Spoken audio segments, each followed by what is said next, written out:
The story of Pontius Pilate. Pontius Pilate was the Roman governor of Judea from AD 26 to 36, appointed under Emperor Tiberius. As a Roman official, his main duty was to keep peace in a land filled with tension between Rome and the Jewish people.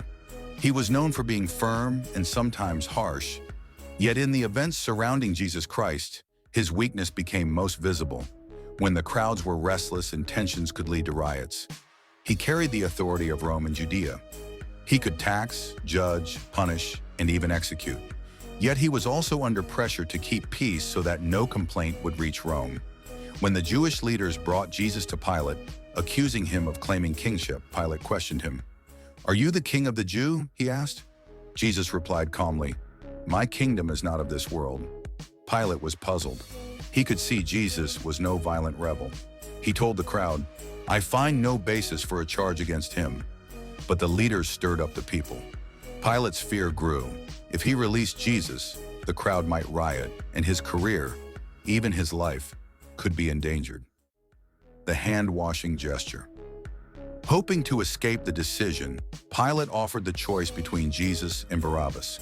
To his shock, the people shouted for Barabbas.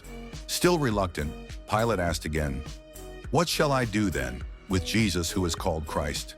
The cry echoed, "Crucify him!" Pilate resisted, but finally gave in. In a dramatic act, he called for water, washed his hands before the crowd, and declared, "I am innocent of this man's blood. See to it yourselves." The crowd responded, "His blood be on us and on our children."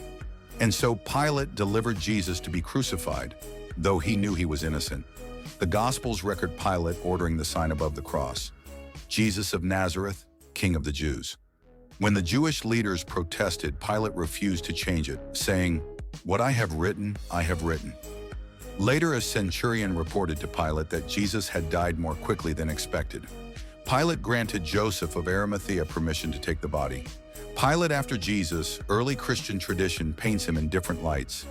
Some say he fell into disgrace and committed suicide. Others, in Ethiopian tradition, say he later repented and was forgiven. Moral lessons: responsibility cannot be washed away. Washing his hands did not free Pilate from guilt. Justice requires sacrifice. Sometimes standing for what is right costs power, reputation, or even life. But it is better than betraying the innocent. Pilate remains one of history's most tragic figures, a man who stood face to face with the truth, yet allowed fear and politics to blind him. Please like, share, and comment, and follow for more.